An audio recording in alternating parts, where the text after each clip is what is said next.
Seigneur, car tu es avec nous depuis le début de ce culte jusqu'à cette heure.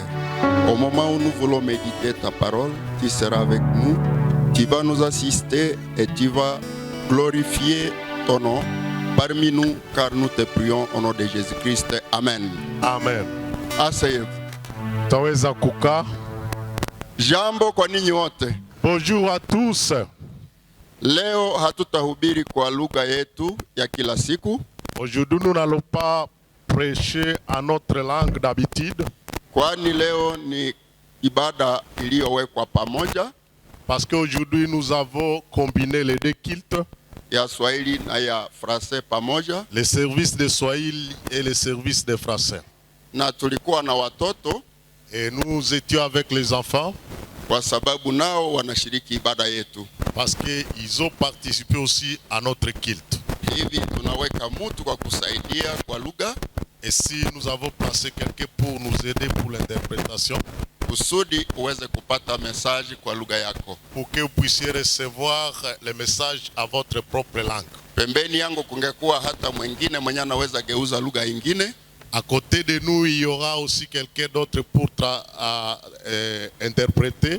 Lakini na itakuwa sawa confusion. Cela va semer une confusion. Sababu tungeweka wa Kiingereza hapa. On devrait placer aussi celui de l'anglais à côté. Wa Kinande pale. Il y aura quelqu'un aussi pour la langue Kinande. Wa Kinyarwanda pale. Il y aura aussi quelqu'un pour la langue rwandaise. Na kuendelea. Et ainsi de suite. Sababu munasikia waimbaji wanasema Mungu ni wa lugha zote. Parce que vous avez entendu les choristes dire que Dieu il est de toutes les langues. Hivi kama wewe uko hapa unasikia lugha hizi mbili, utabarikiwa kwa lugha ile unasikia wazi. Si vous êtes ici et vous pouvez comprendre les deux langues ici, vous serez bénis à travers ces deux langues. Mungu awabariki. Que Dieu vous bénisse. Mimi ninaitwa Reverend Makoma. Il répond au nom de Reverend Makoma. Ninatoka Vungi. Il vient de l'église Sœur de Vungi. Na ninakuwa pale Vungi tangu 1971. Il est à Vungi depuis 1971 mpaka sasa. Jusqu'à ce jour. Na hii kanisa ilianza na niko. Et cette église a commencé quand j'étais là. Wakati wa Papa Bwako na wengine walikuwa na Papa Kabeya. À l'époque de Papa Bwako et d'autres comme Papa Kabeya. Mkiona ndani ya vitabu ya kanisa mtaona pahali nina signé. Et si vous voyez dans les différents archives de l'église, vous allez voir là où j'ai signé. Watu wengi niliwafanyisha ndoa hapa. J'ai béni plusieurs mariages ici à ce lieu. Nilibatiza wengi. J'ai baptisé certains. Na wakati tulitembea.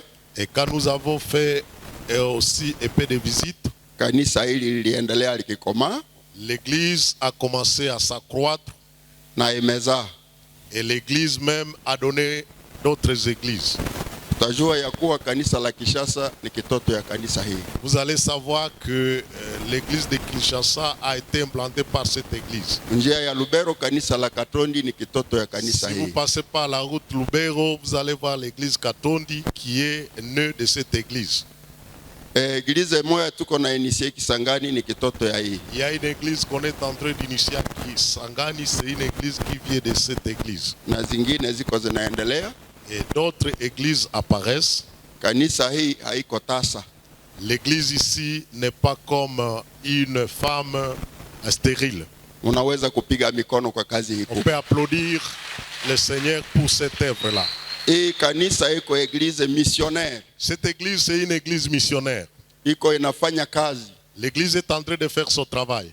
Na hivi wakati unaingia ndani ya kanisa hii sawa wenyewe wanaingia. Et parce que quand vous entrez dans cette église comme ces nouveaux convertis, msiwaze mko kwa mwanzo. Ne pensez pas que vous êtes au début. Niko ninafikiri. Je m'imagine. Kanisa hii imeisha kumaliza miaka 33. L'église ici venait de faire plus de 35 ans, 33 ans. Tuko tunatembea. Nous sommes en train de marcher. Munatokea kwa 2022. Vous apparaissez à l'année 2022. Wengine wako wenyewe walitoka mbele yenu. Il y a d'autres qui ont apparu avant vous. Hivi tuko ndani ya njia. Nous sommes dans la route. Mpaka wakati Yesu atafika. Jusqu'à ce que le Jésus reviendra. Tulitoka pale kubarabara. Nous étions de l'autre côté. Bureau ya secteur pale. il y avait le bureau du secteur là-bas. Sasa tuko hapa. Maintenant, nous sommes ici. Hii ilikuwa residence ya missionnaire Paul Hurbrett. Ici, c'était là où se retrouvait la résidence de notre missionnaire Paul Harbert. Pamoja na mzungu mwingine anaitwa De Young, mwenye alikuwa ndani ya nyumba hii ya masomo. Il y avait notre missionnaire qui répondait au nom de Deyan. Il était de l'autre côté ici où il y a le complexe scolaire. Hivi fasi hapa kwenye tunakuwa, Ici là où nous nous retrouvons, ndio kwenye wa missionnaire walikaa. c'est là où habitaient les missionnaires. Hivi wazee wa kanisa wenye wako hapa mkuwe na esprit missionnaire. Les anciens de l'église qui se retrouvent dans cette église doivent cultiver cet esprit missionnaire. Warevera wa hapa wako na esprit ile, mujiunge nao. Les révérends qui se retrouvent ici ont cet esprit-là. Il faut vous associer à eux. Hivi wakati tunatembea, Quand nous marchons, waliniita leo kwa 2022 on m'a appelé à ce jour en 2022 kwa sababu wengi tulianza nao wamefariki. parce que plusieurs avec qui nous avons commencé le ministère sont morts. Nilikuwa na niko kijana mdogo pamoja nao, J'étais encore très jeune avec eux, lakini hawa sasa wananiita doyen. mais ces gens ici, comme moi, nous l'appelons doyen. Niko na miaka, ni kweli ninaweza kubali ile jina, kwa kweli kama wazee wangelikuwa singekubali ile jina. Il a de l'âge, mais s'il y avait des vieux plus que lui, il ne pouvait pas accepter cette appellation d'être doyen. Hivi tuko tunatembea Nous sommes en train de marcher pamoja na warevera Kalipi, avec le révérend Kalipi, revera Fidel, le révérend pasteur Fidèle, Charles il y a Charles na wengine wengi. et plusieurs d'autres. Tunapenda Nous voulons, kizazi chetu dans notre génération, tusikose Timotheo. que nous ne puissions pas manquer et Timothée. Hivi wa missionnaire kati ya hao wenyewe wamekuwa batize, tunapenda tuwaombee. Nous voulons prier pour ceux-là qui peuvent s'associer à la mission dans cette génération qui vient d'être baptisée. 19 tukiwapatia makanisa 19, Si on vous donne 19 églises, kila mtu anasimama, chacun va se lever nyuma ya miaka 3 au 4 tutazaa kanisa nyingi. et après 2 ou 3 ans, nous allons implanter plusieurs églises. Wadada msiogope, Les sœurs, n'ayez pas peur. dans l'histoire Dans l'histoire ya sektere hii de notre secteur Butembo ici, kuko kanisa moja ilianzwa na mama. il y a une église qui a été implantée par une maman. Pale Kasuo, Là, c'est vers Kassou. na iko inaendelea mpaka sasa. Et l'église continue jusqu'à présent. Na kanisa hili Et cette église limezaa makanisa mengine. a des gens implantés d'autres églises. Hivi wadada, courage. À sœur, courage. Wandugu, courage. Les bien-aimés frères, courage. Mungu aendelee kuwapa nguvu. Que Dieu vous donne la force. Umetoka ndani ya Yordani, Vous venez de sortir du Jourdain. haiko mwisho. Ce n'est pas la fin de toutes choses. Munaanza sasa. Vous commencez maintenant. Angalia agizo kubwa la Bwana Yesu, Il faut voir l'ordre suprême de Jésus-Christ. Mathayo 28 Matthieu chapitre 28, verse ya 19 verset 19 na 20. et le verset 20. Nasema, La Bible dit, kwendeni basi, allez, fanyeni watu wote kuwa wanafunzi, faites de toutes les nations des disciples, mukiwabatiza les baptisant kwa jina la Baba au nom du Père, na la Mwana du Fils na la Roho Mtakatifu. et du Saint-Esprit. Hawamalizie pale, On ne s'arrête pas là-bas. mukiwafundisha À leur enseignant kushika maneno yote de retenir toutes choses niliyowaamuru ninyi, que je vous ai prescrites, kwani mimi nitakuwa pamoja nanyi parce que je serai avec vous siku zote tous les jours hata mwisho wa dunia. jusqu'à la fin du monde. Hivi watoto wetu, Mungu atakuwa pamoja nanyi Chers bien-aimés, le Seigneur sera avec vous mpaka mwisho wa dunia. jusqu'à la fin du monde. Hiyo ilikuwa ni mwanzo. Ici, c'était le commencement. Mzee aliniambia kwa sasa tuko tunajifunza kitabu cha Nehemia. L'ancien m'a dit que, le pasteur m'a dit que ces derniers temps, nous sommes en train de suivre l'enseignement sur les livres de Néhémie. Na neno mkubwa ni kuamsha mafikiri yenu. Et le grand souci, c'est d'éveiller et paix votre conscience Kwa kazi ya Bwana. pour l'œuvre du Seigneur. Ukuwe na vision kwa kazi ya Bwana. Il faut avoir une vision pour l'œuvre du Seigneur. Hivi na mimi niliingia pale. Et c'est là aussi que j'ai frié. Hata sikumfuata lakini Même si je n'ai pas suivi l'homme de Dieu, nina komplete ide zake je suis en train de venir compléter ses idées kusudi mjue ya kuwa kitabu hiki ni nguzo ndani ya vitabu vya historia. pour savoir que ce livre ici, c'est un livre pilier parmi les livres historiques. Mfungue kitabu cha Nehemia. Vous pouvez ouvrir les livres de Néhémie Tunaanza kwa sura ya kwanza. et nous lisons au premier chapitre. Tutaanza kwa verse ya kwanza Nous allons commencer au premier verset na tutafika kwanza kwa verse ya 4. et nous allons lire jusqu'au 4e verset. Ile ndio introduction ya kitabu ile. Là, c'est l'introduction de ce livre ici. Hivi tusome, Nous allons lire, tutaanza kwa français nous allons commencer en français.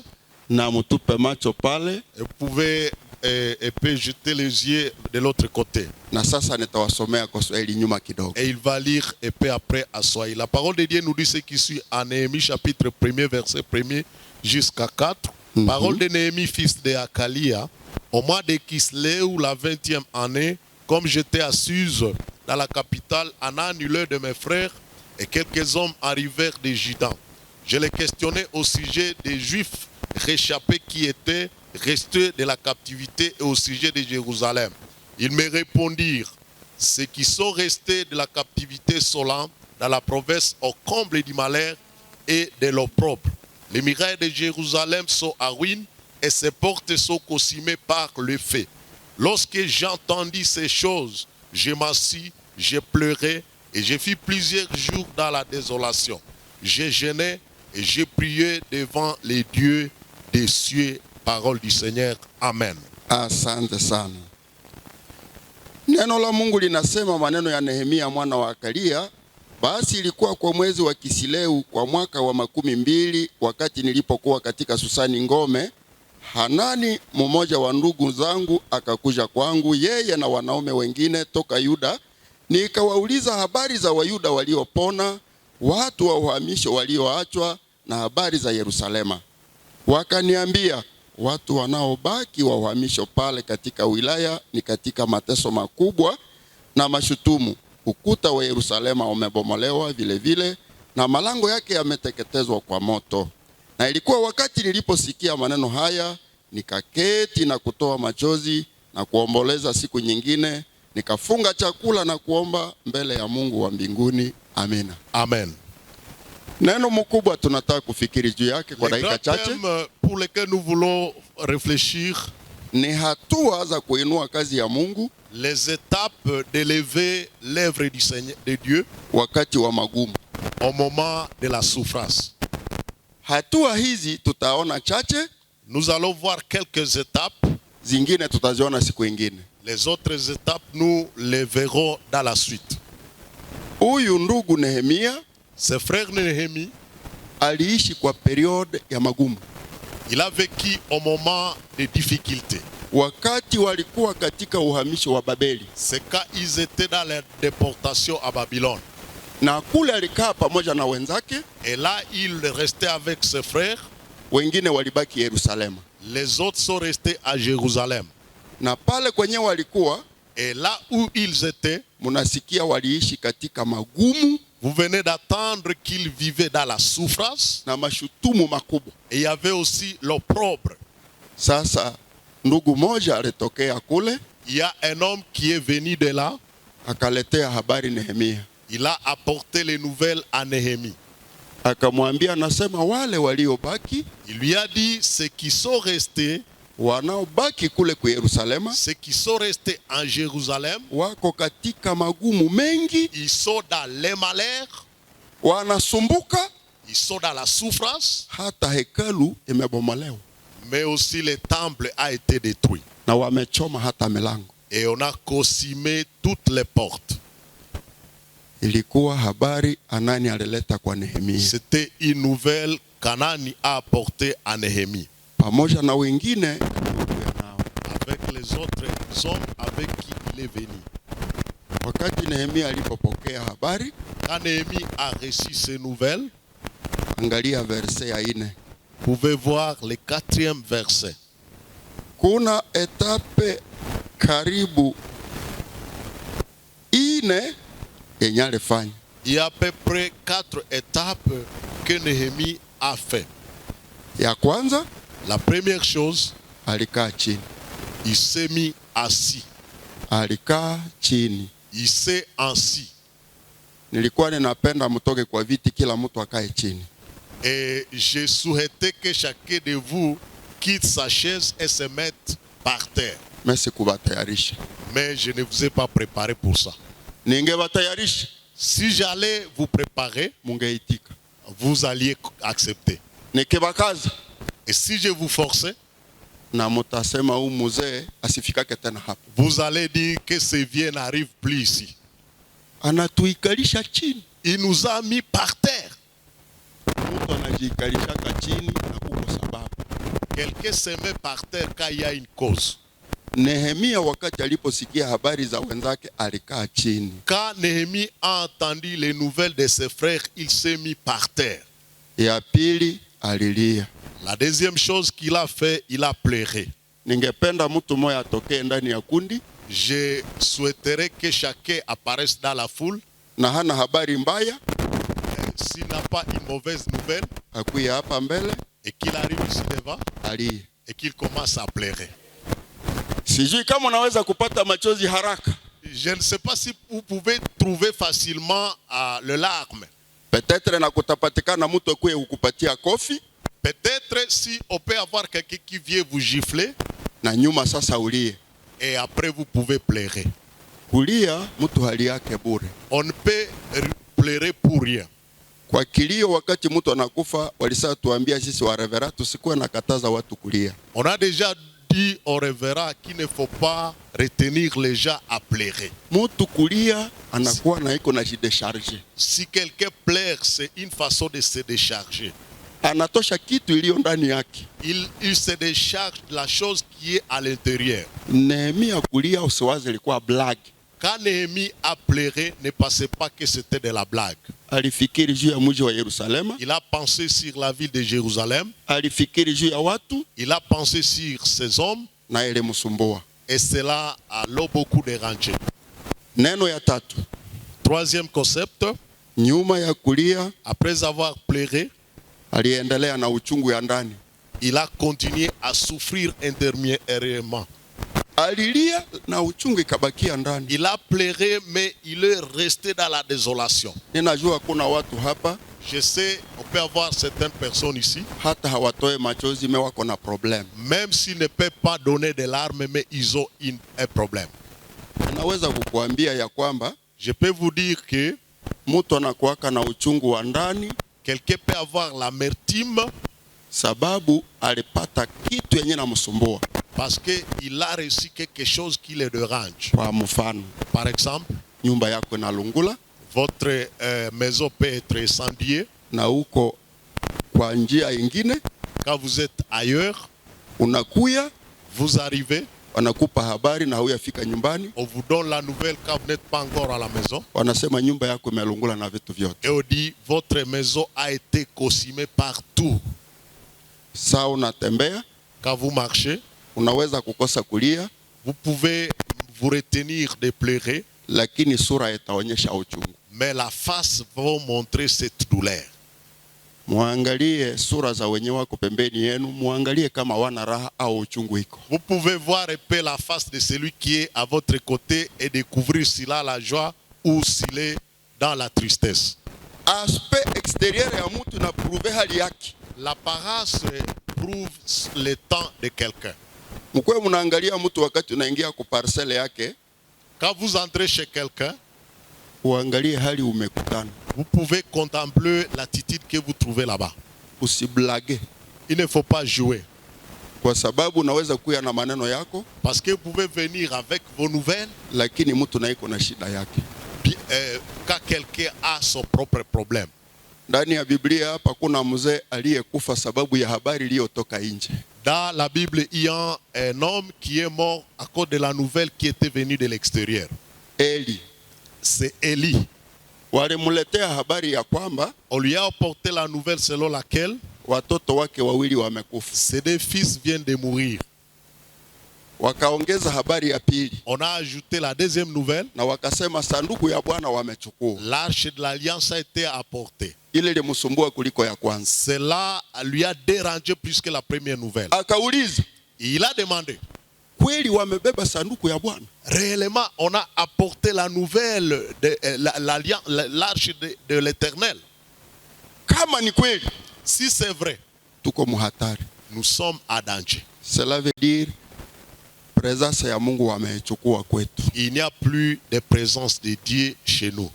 Hivi alienda Il est allé akaanguka, et il est tombé. wakavumbua amekufa. On a découvert qu'il venait de mourir. Mzee akakufa pale pale, L'homme de Dieu, Élie, est mort. na mwenye alileta habari na iko pale. Et celui qui a apporté la nouvelle quand il était là. Akaona amekata problème. Il a vu qu'il avait déjà un problème. Sababu mzee alikuwa kusalo, Parce que Élie était au salon. akatoka Il est sorti de là. akaenda kumafika. Il est allé à la cuisine. Kaambia wenyewe kumafika, ninawaletea habari. Il a dit aux gens qui étaient à la cuisine, Watoto ya mzee wamekufia kwa vita. les enfants d'Élie venaient de mourir à la guerre. Nimeleta habari kwa mzee, J'ai amené la nouvelle à notre vieux Élie. ameanguka. Il est tombé Sasa nimekosa nifanye nini? et je manque quoi faire. Ninakuya kuwapasha habari. Je viens vous apporter la nouvelle. Kati ya wenyewe walikuwa kule kumafika, Parmi ceux-là qui étaient à la cuisine, kulikuwa mama moya iko na mimba, il y avait une femme qui était enceinte. akazala pale pale. Il a avorté directement. Il a donné Pale naissance, pale. juste directement. Usiku naambia mtu wa mimba kila habari. Il ne faut pas parler aux femmes enceintes de toutes nouvelles. Attention.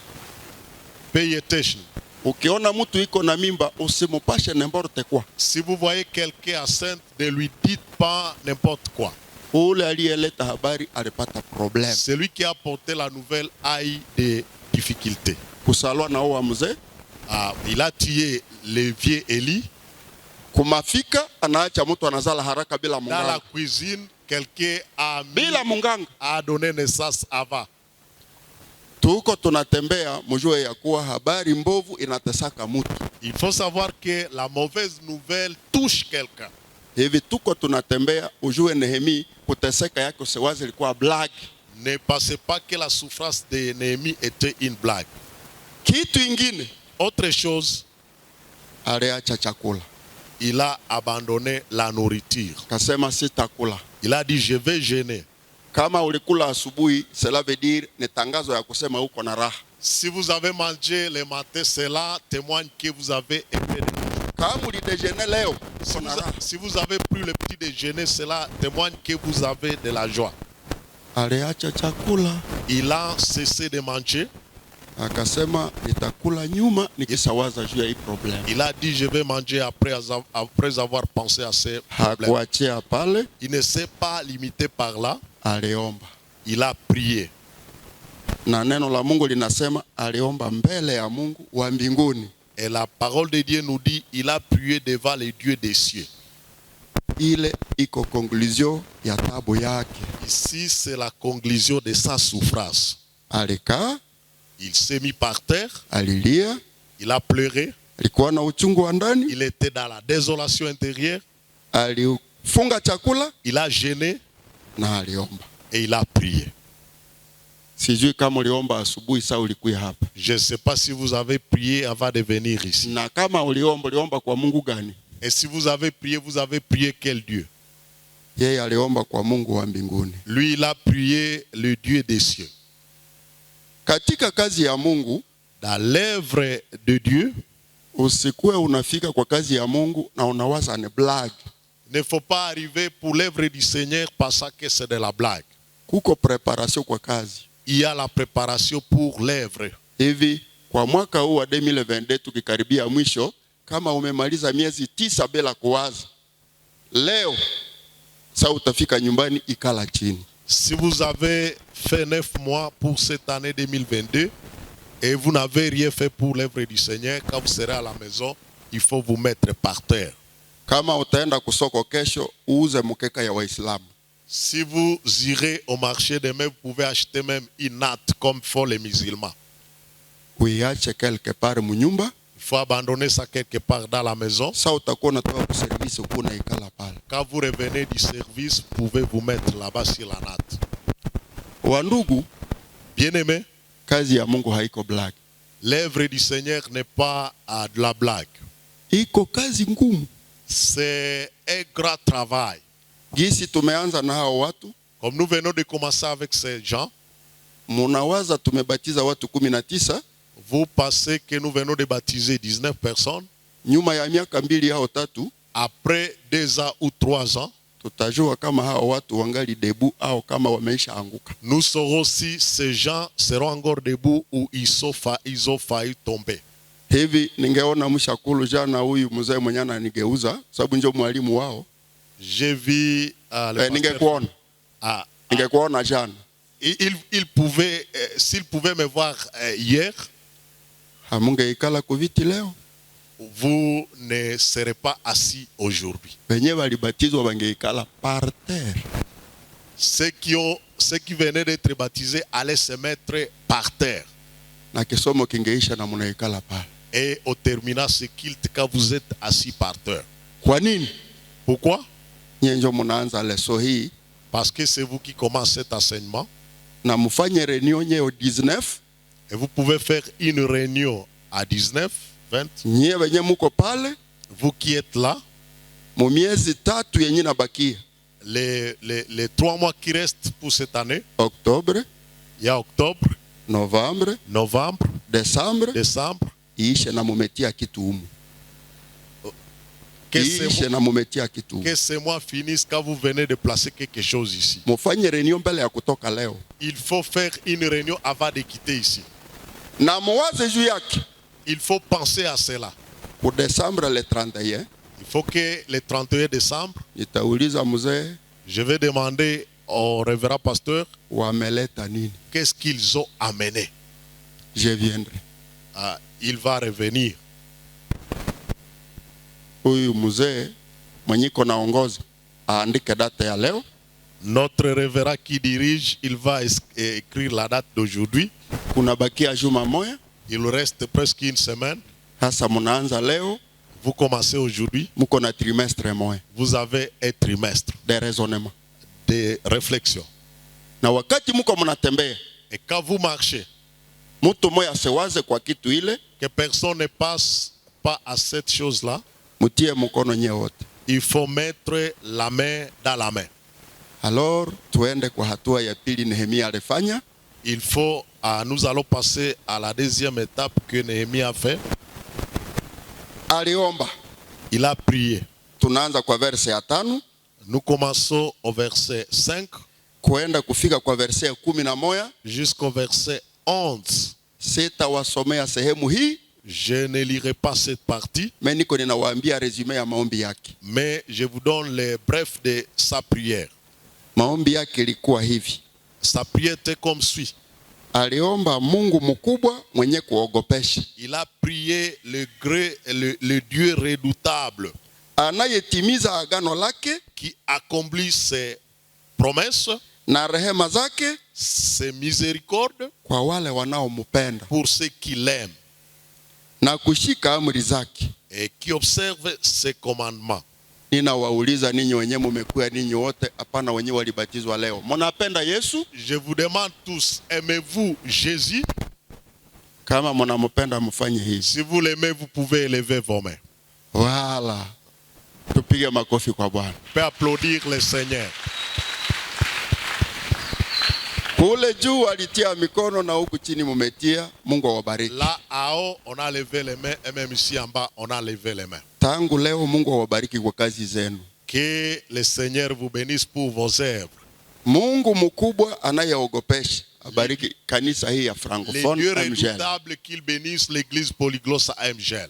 Awachunge na awasaidie kwa kazi zenu. Qu'il vous garde et qu'il vous aide dans vos travaux. Neno la pili Nehemia alifanya. Deuxième chose que Néhémie a fait, aliomba usamehe. Il a demandé le pardon. Yake, son pardon, na ya jamaa lake, le pardon pour sa famille, na taifa lote la Israeli. Mungu aweze kusamehe taifa lake. Néhémie a demandé pardon pour qu'il pardonne son peuple. Neno lingine liko kwa sura yake ya pili. Autre chose que nous trouvons, c'est au deuxième chapitre. Alienda ona wakubwa wa nchi. Il est allé voir les gouverneurs, les grands des pays. Usifanye kazi bila kushirikiana na waongozi. Il ne faut pas faire le travail sans collaborer avec les dirigeants.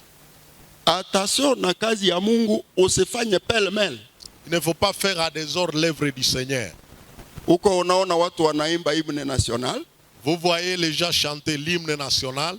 Sasa wewe unaanza kwa Mungu mjuu. Vous maintenant vous commencez à chanter à Dieu soit la gloire. Na batakufunga. On va vous incarcérer. Nehemi alijua hawezi kuenda bila barua kwenye anaelekea. Néhémie n'a pas voulu aller sans la recommandation là où il allait. Alikamata barua. Il a pris la lettre. Na akaenda. Et il est parti. Objectif yake ilikuwa nini? Quel était son objectif? Aende kuona hali ya Yerusalema gisi iko. C'était d'aller voir l'état des lieux de Jérusalem. Na kuona nini atafanya kwanza. Et voir qu'est-ce qu'il va faire. Kulikuwa kazi ya ukuta kwanza. Il y avait le travail pour les murailles. Hekalu atawaza juu yake nyuma. Il va passer au temple après. Hivi hatua ile aliimaliza akapewa barua. Il a fini cette étape et il a reçu la lettre de recommandation. Mungu akusaidie. Que Dieu t'aide. Sawa ninyi wenyewe ninapatia kazi ya trimestre moja. Comme vous à qui je viens de confier le travail pour un trimestre. Muonane na mwalimu. Il faut voir l'enseignant. Muzungumuze. Et vous allez partager avec lui. À sa présence. Et dans sa présence.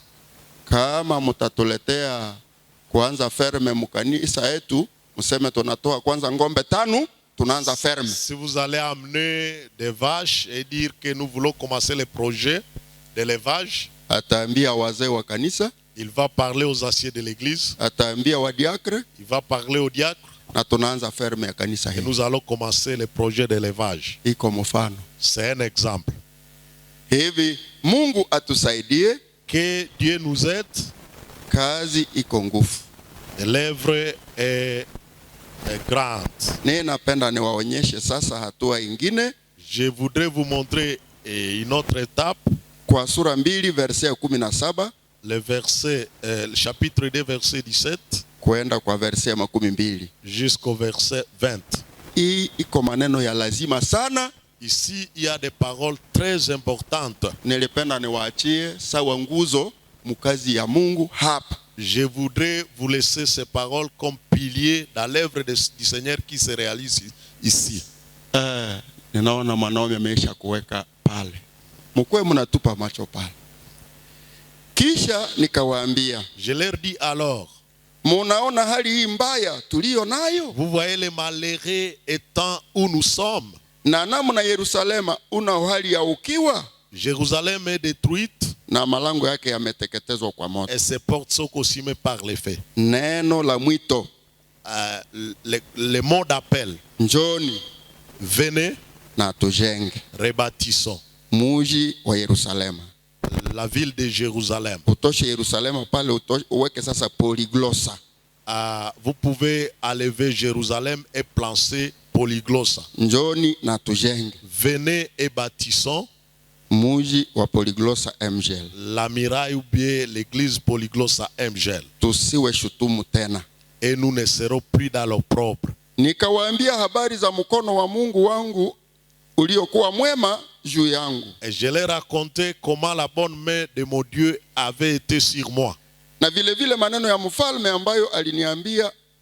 Et quelles paroles les rois m'avaient adressées. Wakasema. Ils dirent. 2 points. Il y a 2 points là-bas. Tuondoke. Levons-nous. Na kujenga. Et bâtissons. Ambia mwenyeko pembeni yako tuondoke na kujenga. Vous pouvez dire à celui qui est à votre côté, levons-nous et bâtissons. Njo pale. C'est là. Levons-nous et bâtissons. Na tujenge. Et ils se fortifièrent dans cette bonne résolution. Katika uamuzi huu mzuri. Hivi amusha mwenyiko pembeni yako asiwe mwenye kulala. Muangalie wenye walisalala mualamushi. Il faut réveiller celui qui est à côté de vous de Kama kuna mwenye alisalala mumusimamishe s'il y a asimame. quelqu'un qui est à sommeil, il faut le réveiller. Tuondoke na kujenga. Nous devons nous lever et bâtir. Kujenga. Bâtir. Iko kitu tunapewa sawa kazi mkubwa ndani ya kazi ya Mungu. C'est la grande chose qui nous est confiée dans l'œuvre du Seigneur. Wengi ndani ya kanisa ya Mungu ni wa spectateurs. Beaucoup dans l'église de Dieu sont des spectateurs. Wako sawa wajwere wa kabumbu pale ku stade. Ils sont comme des joueurs au stade. Wao hawako ndani ya stade. Et ne sont pas dans le stade. Wanaangalia. Ils contemplent. Asa walikosa pesa za kuingia. Mais ils ont manqué l'argent pour entrer. Na wanaangalia kabumbu sasa Kambali. Ils contemplent les matchs comme au Petre à Kambali ici. Watu wengi wa baba na wa mama na vijana na wasichana na watoto ni watu sawa wenyewe wanaangalia kabumbu bila pesa. Il y a des gens qui peuvent voir un match sans avoir payé quelque chose. Muko Kambali au muko mustadi? Êtes-vous à la colline de Kambali et regardez les matchs à Matoke, ou bien vous êtes au terrain? Mujiulize kila mtu. Chacun peut se poser la question. Niko mustade au niko Kambali? Est-ce que je suis au stade en train de jouer ou je suis à la colline pour contempler les matchs? Ngoya niwaambie kitu moya. Laisse-moi vous dire une chose. Mobutu alifikaka hapa mara moya mu gouvernement yake. Mobutu est arrivé ici une fois pendant qu'il était président. Tulikuwa na tumeisha komaa kidogo. On avait peu de l'âge. Alifika, il est arrivé na helikoptere yake avec son hélicoptère. Akafikia kwanza kwa Denis Paluku. Il est arrivé là à la concession de Denis Paluku. Katoka pale, il est sorti de là. Helikoptere kamuleta cathédrale. Et il est allé jusqu'à la cathédrale. Sisi wadogo hatukukuwa na accès ya kuingia. Nous les enfants, on n'avait pas d'accéder là. Lakini kulikuwa miti. Il y avait des arbres. Tukapanda kwa miti ile. Nous avons monté sous les arbres. Pourvu que tuone mwanaume. Pourvu que nous puissions voir le chef de l'État Mobutu. Amefika. Il est arrivé. Hapa Butembo alisalimia mtu moya tu. Ici à Butembo, il a salué une seule personne. Na ule mtu alikuwa na neema. Et cette personne avait une grâce spéciale. Alimuonaka ku stade. Il l'a vu au stade. Akamkumbuka. Il s'est rappelé de lui. Ancien combattant. Et c'était un ancien combattant. Jina yake alikuwa anaitwa Kambale. Son nom c'était Kambale. Wa avenue des écoles numéro 1. À l'avenue des écoles numéro 1. Alisa kufa. Il est déjà mort. Alitembea. Il a marché. Akaona watu. Na iko na fimbo yake kumkono. Avec son canne dans la main. Akaibadilisha. Il a changé. Akamsalimia. Il lui a tendu la main. Unique Mobutembo. C'était l'unique personne dans la vie de Butembo. La cité de Butembo. Muko mnanifuata? Est-ce que vous me suivez? Mungu akifika huko anaweza kukusalimu. Est-ce que si Dieu est arrivé ici, il peut vous tendre sa main? Hawezi kukusalimu bila kukujua. Il ne peut pas saluer sans vous connaître. Hivi usikuwa na kuwa spectateur mkisomo. Ne soyez pas un spectateur à l'église bila kufanya kazi. Sans faire l'œuvre du Seigneur. Kazi ndio inafanyaka mtu inamupatia nafasi. C'est l'œuvre qui donne à quelqu'un la place. Hivi kama ulikuwa unachunga ufanye kazi kwa wakati utaambiwa. Si vous attendez qu'on vous dise pour faire le travail, hauko sawa Nehemi. Vous n'êtes pas comme Néhémie.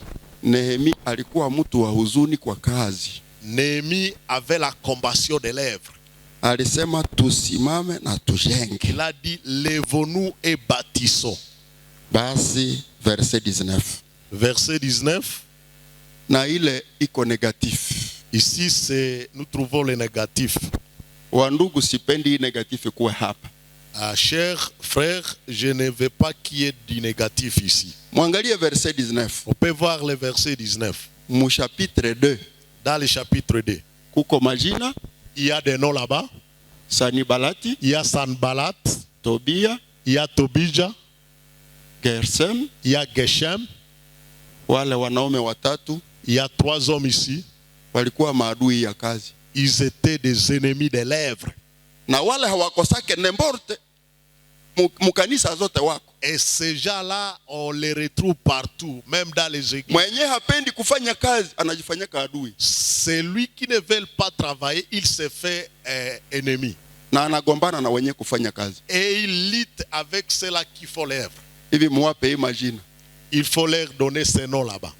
Mutafute Sanibalati, On peut chercher Sanballat, Tobia il y a Tobija, na Gersem. il y a Geshem. Na hawa watu mkitafuta historia yao mtawaona Et ces gens, si vous cherchez leur histoire, hawakutoka mbali. ils ne sont pas venus de loin. Walikuwa wa taifa lao. Ils étaient de la nation juive. Wa petit fils wao. Ils étaient leurs petits-fils. Na Nehemia alisema Et Néhémie a dit, les ennemis internes les ennemis adui wa ndani sont plus difficiles wanakuwa wabaya sana plus que les ennemis externes. kuliko maadui wa nje. Adui wa ndani L'ennemi de l'intérieur, anakuwa na nguvu sana kuliko yule anayekuwa il a nje. beaucoup de force plus que l'ennemi qui est à l'extérieur. Mubaraza ya wazee mkiona mtu anagombana na kitu kizuri, Si vous voyez dans les conseils des anciens quelqu'un était avec une bonne chose, mumupe jina. il Mkamate moya pale. faut lui donner les noms là. Na mkwe mnasema Sanibalati haya kuya, Il faut dire, est-ce que Sanballat n'est pas encore là? mwenye anagombanaka na kazi ya Mungu. Celui qui lutte avec l'œuvre du Seigneur. Kwa wamama, Chez les mamans, mservice ya femme et famille, dans le département femmes et famille, muulize Sanibalati haya kuya. il faut demander, est-ce que Sanballat n'est pas encore là? Mkwaya, Dans la chorale, mumutafute il faut les rechercher. mwenye anagombana Celui qui lutte toujours na kila kitu kisiendelee. pour que les choses ne marchent pas, Mupatie wale wa majina il hivi. faut leur donner les noms là. Muone maneno yao. Il faut voyer leurs paroles. Wanatumia silaha ya kuweza kumoke watu. Ils utilisent l'arme de se moquer des gens. Wanazarau watu. Ils méprisent les gens. Na wanasema Ils disent aussi, hawa wanafanya nini? que faites-vous là? Watachoka. Vous allez vous fatiguer. Muko mnanifuata? Est-ce que vous me suivez? Mtu wa kukucheka usiku unamuona sawa rafiki. Quelqu'un qui se moque de vous, il n'est pas votre ami. Unataka fanya hivi, Vous voulez faire ceci, anatokea kwa njia hii. et il apparaît dans cette voie. Kidogo ulifanya, Ce que vous avez fait peu, anaona kama haukufanya kitu. il voit comme si vous n'avez rien fait. Conclusion ya Wakristo wetu wengi wanasemaka wazee hawafanye kitu. La conclusion de plusieurs de nos chrétiens disent que les vieux n'ont rien fait. Umeisha fanya nini? Qu'est-ce que vous avez déjà fait aussi? C'est ça la question. Hivi asante mshakulu tuko tunafatana. Oui, nous sommes en train d'aller ensemble. Jibu la Nehemia kwa hawa wa maadui makumi mbili, La réponse de Néhémie à ses ennemis, aliwaambia il leur avait dit, Mungu wa mbingu le Dieu des cieux yeye atatubariki. nous donnera le succès. Kwa hivi sisi watumishi wake Nous, ses serviteurs, tutaondoka nous les verrons na kujenga, et nous bâtirons. lakini ninyi Mais vous, hamuna sehemu vous n'avez ni part, wala haki ni droit, wala ukumbusho ni souvenir katika Yerusalemu. dans Jérusalem. Hivi ninawapatia devoir, Ici, je vous donne un devoir. mtu yeyote Toute personne mwenye anagombana na kazi ya Mungu, qui lutte avec l'œuvre du Seigneur, mumwambie kazi si yetu, ni ya Mungu. il faut lui dire, l'œuvre ne nous appartient pas, elle appartient à Dieu. Haleluya. Amen. Kazi si yetu, ni ya nani? L'œuvre ne nous appartient pas, Ni ya Mungu. elle appartient à Dieu. Na tuko tunaelekea kufunga. En allant presque vers la fin, Tuangalie hatua ya tatu, nous pouvons voir la troisième étape. na hatua hii tunaenda kuipata kwa sura 6. Et cette étape, nous la retrouvons au 6e chapitre. Tutaangalia kwa verse ya kwanza Nous allons voir les premiers versets na tutaenda kwa verse yake ya 6. et nous irons jusqu'au 6e verset. Hatutasoma mashairi haya, Nous n'allons pas lire ces versets. ninawaambia nguzo yenye iko ndani. Je vous donne le pilier qui est là. Adui haku yake mara moja, L'ennemi ne vient pas seulement une fois. walikuya tena Ils sont revenus encore. wana apparaître pale ku chapitre 6. Ils sont apparus ici au chapitre 6. Tena majina iko pale. Il y a des noms là-bas. Sanibalati, Il y a Sanballat, Tobia, Tobija, Gesemi, Gesem. Mwarabu. Il est un arabe.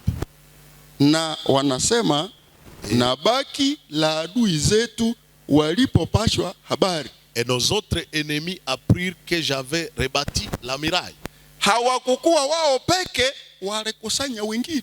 Ils ont rassemblé d'autres ennemis. Adui hakuyake peke yake. L'ennemi ne vient pas seul. Attention. Mkuwe na macho na mafikiri ya kuvumbua hila ya adui. Il faut avoir les yeux pour voir, mais aussi l'intelligence pour les découvrir. Hivi wakati walitokea, Et quand ils sont apparus, Nehemia akawaona. Néhémie les a vus. Wakati walipofika pale karibu na yeye, Quand ils sont arrivés auprès de lui, walisema kwa verse ya pili, ils ont dit au deuxième verset, kuja tukutane katika kijiji cha vijiji katika inji sawa na Ono, viens et ayons ensemble une entrevue dans les villages de la vallée d'Ono. lakini wakafikiri Ils avaient médité kumfanyia mabaya. de me faire du mal. Walifikiri kumfanyia mabaya. Ils ont médité de lui faire du mal. Na kweli Nehemia aliwapokea akawasikiliza. Afin Néhémie les a reçus et les a écoutés. Lakini hakuweka mafikiri kwa maneno yao. Mais il n'a pas placé ça passer à leurs propos. Ninafurahia Nehemia kwa kitu hii. Je me réjouis de Néhémie pour cette chose. Angalia verse ya 15. Vous pouvez voir le verset 15. Kazi iliendelea L'œuvre a continué na ikaisha. et l'œuvre a été achevée. Alimaliza kazi hii Il a fini wakati cette œuvre-là alitumika kwa siku 52 quand il avait travaillé pendant 52 jours. na alitumika bila kuangalia mawazo ya adui. Et il a travaillé sans se fier aux idées des ennemis. Ninataka kukuambia, Je voudrais vous dire, mtu wa kukudekuraje usitie mawazo kwake. il ne faut pas penser à la personne qui vous décourage. Sie wawili na huyu mzee tuko walimu ya masomo. Nous tous deux, nous sommes des enseignants de l'école. Watoto wenyewe wanashindwa kwa masomo, Les enfants qui échouent à l'école, wengi plusieurs, ni marafiki ya watu wenyewe wanawasumbua. ce sont les amis de ceux qui le dérangent. Anaikala na mtu Il se met avec quelqu'un mwenye haangaika na masomo. qui ne s'occupe pas des études. Anamsumbua, Il le dérange. haangaiki. Il n'est pas gêné de tout ça. Anashindwa, Il échoue. yeye wewe mwenyewe uko pembeni yake hautajua kwa nini ameshindwa. Vous qui êtes assis à côté de lui, vous n'allez pas vous rendre compte comment il a échoué. Watoto moja tunawaambiaka, tunasema ukiona uliikala na mtu atakusumbua uhame. À certains, nous disons, si vous voyez que vous vous mettez avec quelqu'un qui vous dérange, il faut changer de place. Watoto msikuwe na ikala na n'importe qui. Bien-aimés, ne vous mettez pas avec n'importe qui. Tulishavumbula watoto wengine Nous avons découvert qu'il y a certains jeunes, wanakuya na pombe kumfuko, ils viennent avec la boisson alcoolique à poche, wanakuya na tio ya serum, ils viennent avec un petit tuyau comme celui de la perfusion. anatia ndani ya chupa yake, Il plonge ça dans la bouteille anatia kukinywa, et il met ici sur la bouche. anaendelea kukunywa pombe yake na ile tio Et il commence à aspirer cet alcool-là, à boisson alcoolique avec les tuyaux, mpaka amalize. jusqu'à ce qu'il va finir. Ule atakufundisha nini pembeni yako? Quel enseignement va te donner celui qui est à côté de vous? Asante kwa Nehemi mwenye hakuangalia adui. Bien, merci pour Néhémie qui n'a pas vu les ennemis. Mbele nitoke, Avant que je quitte, Nehemi alipata magumu kwa kanisa sawa hii. Néhémie a eu des difficultés comme l'église que voici. Wakati alipofika Yerusalema, Quand il est arrivé à Jérusalem, watu walikuwa wameisha sahau kazi ya Mungu. il y avait les gens qui avaient déjà abandonné l'œuvre du Seigneur. Angalia sura 13, Si vous voyez au 13e chapitre, pale ndio kwenye tunamalizia somo. c'est là où nous arrêtons notre enseignement. Kuko somo ya hatari. Il y a un enseignement de danger. Sie barevera wenye tuko hapa Nous qui sommes révérends ici à Célier, na baimbaji wenye bako hapa il y a aussi les choristes ici, na bamizisie, il y a aussi des musiciens. Kuko hatari kusura 13. Il y a un danger au 13e chapitre. Muiangalie. Vous pouvez voir ce danger-là. Inaweza fika humu. Ça peut arriver ici aussi. Kama haiyafika leo, Et si itafika. cela n'est pas arrivé aujourd'hui, cela arrivera peut-être. Sura 13. Chapitre 13. Tuko tunaangalia sasa namna maneno iko. Je le reverrai. Nilimukuta. Je- Nilikuta mama J'ai trouvé maman na watoto. et les enfants. Sikupita kwa mshakulu, Il n'est pas passé chez moi.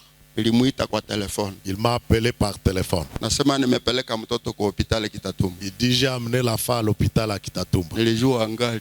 J'ai pensé qu'il était encore là.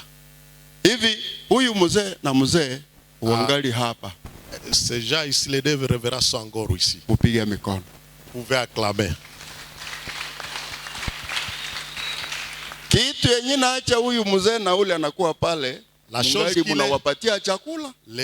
La chose qui laisse que ces deux reverras soient ici, vous continuez encore à les nourrir. Hamunge wapatia. Si vous ne les donniez pas la nourriture, Ningefika na walisa jiende. j'arriverai ici quand ils étaient déjà partis. Ningebatiza hawa. Et est-ce que je baptiserai ces bien-aimés? Ngelikuwa vigumu. Ça sera un problème. Na sijui majina. Et je ne connais pas même leur nom. Sababu na wazee nao wangelikuwa walisa kimbii. Aussi, les anciens auront déjà aussi fui.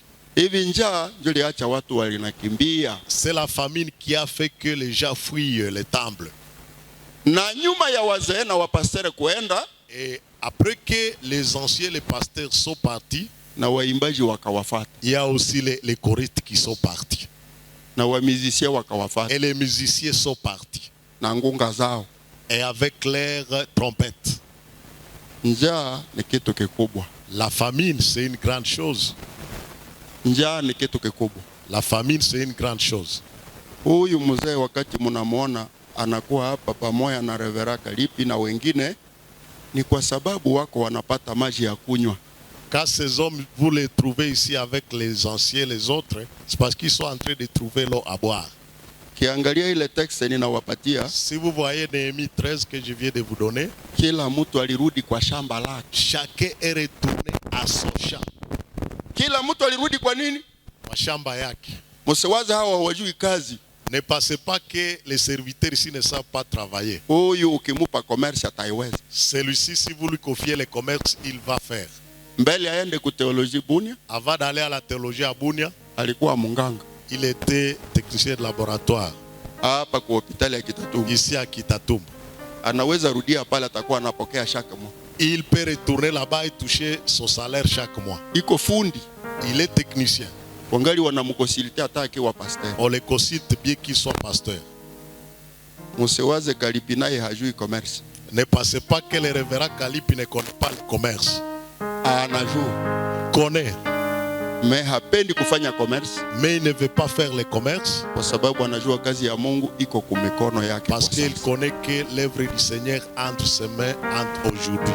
Mbele nitoke, Avant que je quitte, msisahau kazi ya Mungu. n'oubliez pas l'œuvre du Seigneur. Msisahau watumishi wa Mungu. N'oubliez pas les serviteurs de Dieu. Na watumishi wa Mungu Les serviteurs de Dieu, msikuwe na wangoesha fedi mwa. il ne faut pas attendre la fin du mois.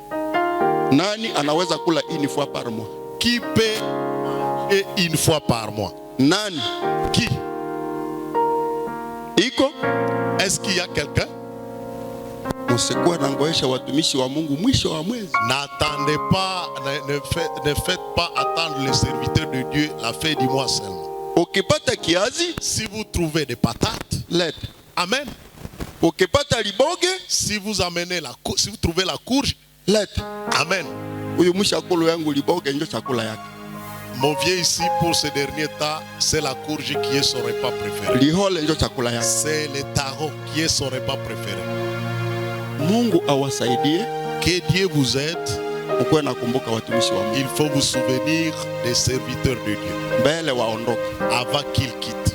Huyu ndio mkubwa wetu wa secteur. Celui-ci, il est le responsable de notre secteur.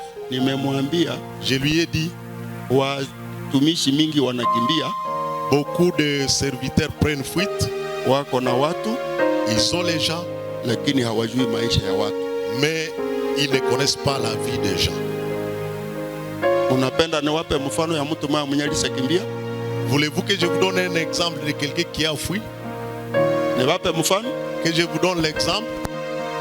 Sitaleta wa hapa. Je ne vais pas amener quelqu'un d'ici. Unapenda niwape mfano? Que je vous donne l'exemple? Sema ndio, lakini na iko ndani. Mwenye alikimbiaka service ya Mungu ni Yona. Qui a fui l'œuvre du Seigneur, c'est Jonas. Lakini alipata magumu. Mais il a trouvé des difficultés. Kwenye alienda alipata magumu na wenyewe walienda naye walipata magumu. Là où il est allé, il a eu des difficultés et avec lui, il y a des hommes avec qui il a voyagé, ils ont eu des difficultés. Mbele nimalize. Avant que je termine, usitoke ndani ya kundi la Mungu. Ne quittez pas les troupeaux du Seigneur. Sawa Walawi, comme les Lévites, sawa waimbaji, comme les chantres, wenyewe walirudia kwa mashamba yao, qui sont retournés à leur champ. Baptiste yetu hii, les baptistes ici, ni communauté yenye ilianza zamani. C'est une communauté qui a bien longtemps commencé. Wazazi wetu walianza, nos parents ont commencé, waliendelea, ils ont continué, walituzaa, ils nous ont engendrés, wameisha kufa, ils sont déjà morts. Tusiweze kuzika kazi walianza. Il ne faut pas enterrer l'œuvre qu'ils ont commencé. Hivi ninyi wenyewe mmefika sasa, vous qui êtes arrivés ici maintenant, tuwaze juu ya watumishi wa Mungu. Nous devons penser aux serviteurs de Dieu. Wasikose chakula, qu'ils ne manquent pas à manger. Na msitie macho kwa diacre tu. Et ne fixez pas les regards au diacre seulement. Wale wanakonde tu yenye leko. Ces gens-là comptent ce qui a été reçu. Wako ku présent. Ils sont pour les présents. Wakipata zero wanaandika zero. S'ils trouvent zéro, ils mentionnent zéro. Hawahangaiki. Ils ne peuvent pas se préoccuper. Zamani sa watu walikuwa wanaleta envelope ya mtumishi wa Mungu. Car avant on amenait l'enveloppe du serviteur de Dieu. Hawakusema salaire.